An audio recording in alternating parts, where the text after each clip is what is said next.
Hello everyone, this is Kevin Annett, Eagle Strong Voice. It's November 17th, 2021. This is a special edition of my weekly column, Annett's Weekly. Now, the topic today is entitled, It Takes a Village to Commit and Conceal Group Crime, Lessons from Canada. And Simon Wiesenthal said that when a crime is an official act of state, there can be neither truthfulness nor justice. Well, today's column contains material I was to present in a public talk at the University of British Columbia. A panel discussion was invited to concerning genocide in Indian residential schools in this country. Unfortunately, the event turned out to be a staged platform to allow one individual, Lawrence Southern, to claim without proof that there was no genocide in Canada and that the mass graves of children do not actually exist, based on simply her mere opinion. Well, naturally, I refuse to participate in that kind of unconscionable charade, which is nothing less than an attack not only on those children in the ground and on the truth, but on every living survivor today of that crime. The extermination of over 60,000 children in Canadian residential schools is too serious a matter, legally and morally, to be turned into a political football by a gutter-level operative like Miss Southern. Instead, genocide survivors and I are planning a series of actual, genuine, online and public forums that address the evidence and the consequences of this crime of genocide in Canada. There'll be more news on that at republicofcanada.ca under breaking news. And if you go to that column, that website, you'll see the Annett's Weekly column posted. And on that site, the printed edition of today's talk will be containing all the links to all the evidence you need to back up everything you're going to hear today. Well, part one. I never met Ricky LaValle until we were both in our 50s. But at a young age, I funded the murder of his little brother.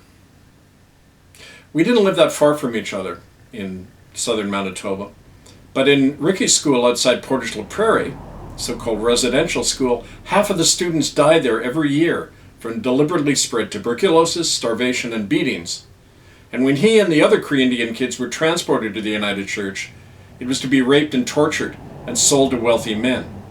And every week, the dollar I faithfully placed on our local United Church collection plate paid for the killers and the rapists and helped to wipe out 60,000 children, like Ricky's little brother David.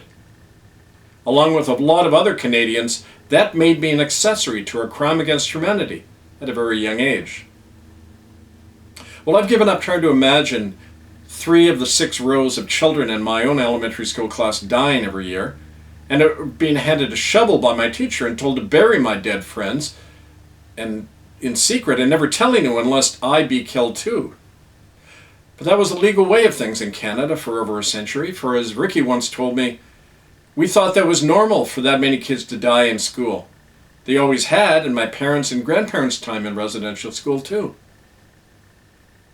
Well, anyone with eyes to see can recognize that such a constant level of death over half a century indicates that there's nothing less going on than intentional mass murder, an intergenerational crime that produces a hell of a lot of mass graves or hurriedly incinerated remains. But like any members of a genocidal nation that succeeded in its war of extermination, Canadians have trouble seeing that their group crime is a crime at all. Like the heads of church and state, my people do nothing other than minimize, normalize, and decriminalize their own homegrown slaughter of the innocents. And for decades, Canadians have actively or passively erased the grave sites, the records, and the memories of their genocide of indigenous children. But enough of the truth has survived to eventually to be gathered and presented to Canadians by a traitor who appeared in their midst to upset their tidy arrangement of systemic murder and cover-up, and that traitor was me. For many years after I was expelled from my church and my livelihood and culture, I was perplexed by the frenzied hatred and assaults lobbied against me by otherwise placid Canadians, including friends, colleagues, and family, when I dared to uncover and speak of the child-eating machine that has given us this country.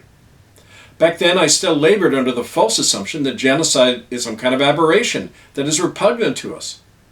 Well, hard experiences taught me otherwise. The word genocide means to wipe out a people, And there are a lot of different ways to do that. It doesn't have to be outright killing. Most of those ways seem benign and necessary by we, the people who are doing it to others still, and especially to their children, who are the real target of genocidal regimes like Canada. And so the more we uncover the grisly horror of the death camps euphemistically camouflaged by the term Indian residential schools, the more we look into a mirror and we see ourselves for who we really are. Child sacrifice is not an aberration, but it's the norm in our society and all other so-called advanced cultures. It is an operative tool of every empire of church and state, a means to ensure compliance among the enslaved masses and to mold the thoughts and behavior of the next generation of wage slaves. What else explains why not a single person has ever been charged or prosecuted in Canada for the death of over 60,000 residential school children, or why the mandatory sentence for raping a child in Canada was recently lowered from 5 years to 1 year? A misdemeanor, not as serious under the law in Canada as owning too many marijuana plants. Most Canadians hotly deny that their society is one based on not only genocide but child torture and trauma, institutionalized torture, mostly because the same people who deny that are still thinking like battered children do. They're incapable of feeling the blows done to others in their name because they're so used to being hit themselves. We are molded to institutionalize violence so well because we are programmed to fear the raised hand of the parent state, and we dutifully turn away when it crushes others. How else could the present COVID police state tyranny have arisen so successfully and so thoroughly? When we embrace the truth of the Indian residential schools massacre and not deny it, we open our eyes to our own brutalization and enslavement, and we begin to break the mental and the spiritual chains that bind us. Part 2. Geronimo Henry buried children before he became an Elvis impersonator. I was in the grave detail at the mush hole, said the gray-haired Mohawk man the morning we met in the fall of 2011. We always buried the dead kids at night out back in the forest, or we carted their bodies to the basement furnace. That furnace was kept going day and night, even in the summer, but burning them up didn't get rid of the stench. Geronimo and a few of us uncovered some of the bones of those children 10 years ago this month at the former Anglican Mohawk school in Brantford, Ontario, called the Mush Hole by survivors. Well, the mush refers not to the kind of food they ate, which is the official line, but rather to the condition of children's bodies after they'd been imprisoned for a while in the underground cistern that was used for punishment and torture. The cistern wasn't the only hole that consumed Native children at that dark place. This past week, the killers are erasing the evidence at the scene of the oldest residential school in Canada and the largest mass grave of children, with another staged sanitation of their crime. The truth and any incriminating evidence is once again going down the memory hole. Now that's a term that George Orwell invented in his dystopian novel 1984, and it refers to the routine scrubbing and rewriting of media reports by a totalitarian state to refashion history and memory. For whoever controls the past controls the future. And the fact that our original independent excavation of the Mush Hole mass grave 10 years ago this month was totally censored at the time out of all of the media and is now expunged from public memory is just the latest example of the Orwellian method that always works. After I'd been invited in writing by 9 traditional Mohawk elders to help investigate the Mush Hole graves, along with trained forensic archaeologists, our dig quickly uncovered burned bone remains that, upon analysis at the Smithsonian Institute, turned out to be those of young children. Not a single media outlet reported our historic discovery after we notified the entire world. But now that the government and church that did the crime are pretending to unearth the same site, in the same secretive and fake manner that they've done at a similar site in Kamloops, the Mush Hole is now acceptable news. It was no accident that the Mush Hole is at the top of the list of mass grave sites to be officially sanitized. Both it and the infamous Kamloops School were hotspots where eyewitnesses describe how British and Dutch royals trafficked and murdered children in the company of popes and cardinals, going back many decades. In fact, The mush hole was a major experimental center where generations of Mohawk children were murdered in drug testing and pain threshold experiments, according to a master genocidal plan signed in 1870, according to Anglican Church insider Leona Moses. In the big pharma-run era of COVID, these indictments of church, crown, and corporations like Pfizer are a smoking gun that need burying at all costs. Well, the genius of the memory hole is that it wipes clean everything, including the memory of the cover-up itself. Or in Orwell's words, the past is obliterated and the erasure itself is erased.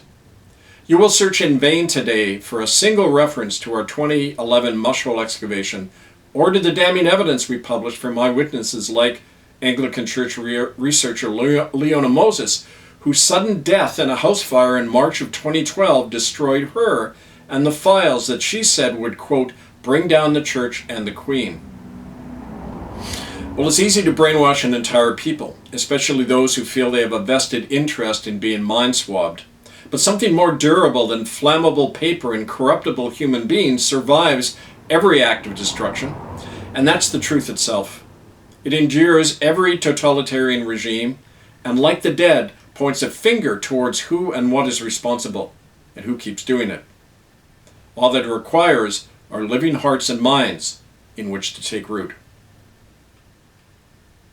And part 3.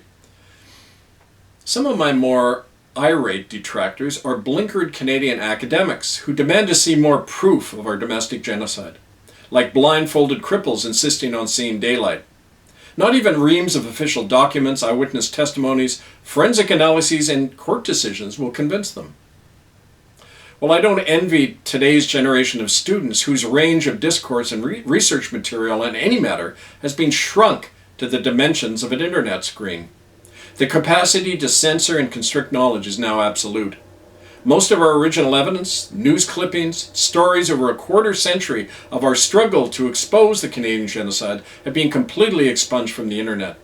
And so for Blythe scholars raised in our Orwellian culture, if it isn't online, it doesn't exist, and it never did. Well, of course, as Bertrand Russell so keenly observed, when confronting official crime, the issue is never one of evidence, but of worldview. Every local resident could smell the proof of Auschwitz and Treblinka, just like every nearby Canadian knew of the legions of brown children who never returned from residential school. The front page of the Ottawa Citizen newspaper reported as early as November 15, 1907, that 2/3 of the children were dying in residential schools in an article entitled Schools Aid White Plague. Yet another item dropped down our official memory hole, but found at murderbydecree.com.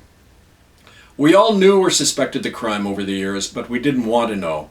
And being on the winning side of a war of extermination, we didn't have to know. But even empires worry about the durability of their big lie and are constantly watching for dissidents and insider traders like yours truly who spill the gory truth. And so right after World War II, the British Colonial Office did an enormous purging and rewriting of the empire's colonial records, including those in Canada. It was called the Legacy Files Affair, which, like other high crimes, I stumbled across accidentally. Early in my exploration of the government microfilmed records of Indian residential schools in the fall of 1996, I discovered huge gaps in the material showing that a lot of documents had been removed.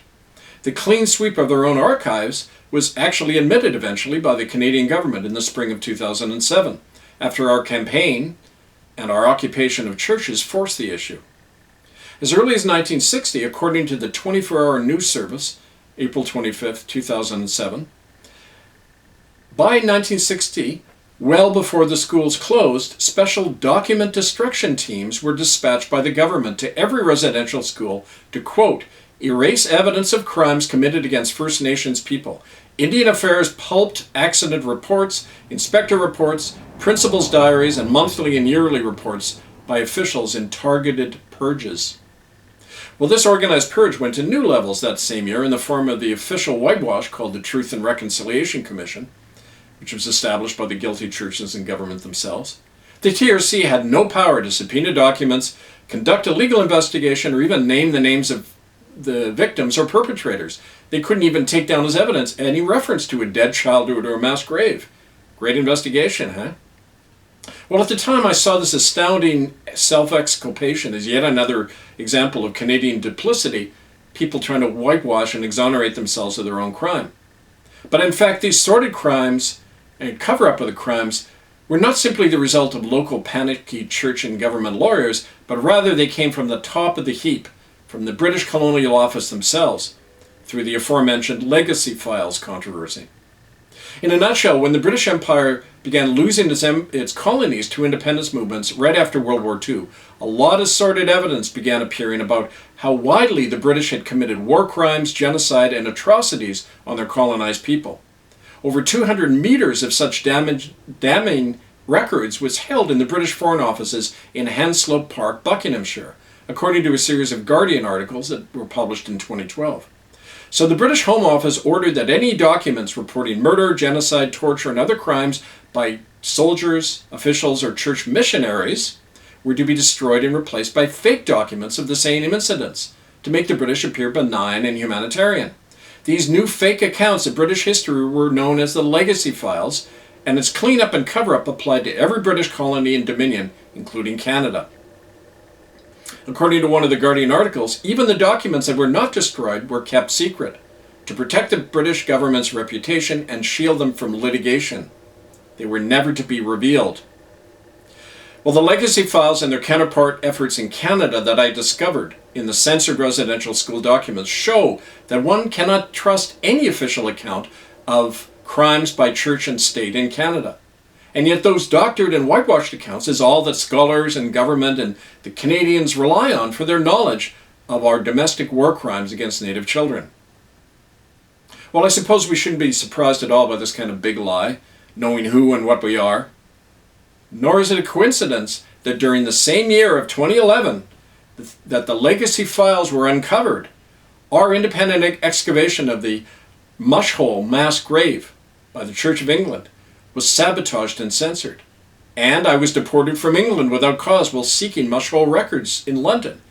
And the sole living eyewitness to Queen Elizabeth's abduction of 10 Aboriginal children from the Kamloops death camp, William Coombs, was murdered with arsenic poisoning at St. Paul's Catholic Hospital in Vancouver. All of that, the Legacy Files cover-up. Well, nevertheless, the truth abides, even here in the Great White North. And to prove it, as I mentioned, we'll be starting a whole series of online forums exposing the real truth to commence next month, December, especially on Christmas Eve, which is the 75th anniversary of the murder of Maisie Shaw by Principal Alfred Caldwell at the United Church Residential School in Port Alberni, the first report of a murder of a child ever reported in the Canadian media, and then, of course, put down its convenient memory hole. But you can see all of the unadulterated truth at murderbydecree.com and in the records that are posted online under Annett's Weekly at republicofcanada.ca and murderbydecree.com. This is Kevin Annett, Eagle Strong Voice. The truth will prevail. Stand by for more.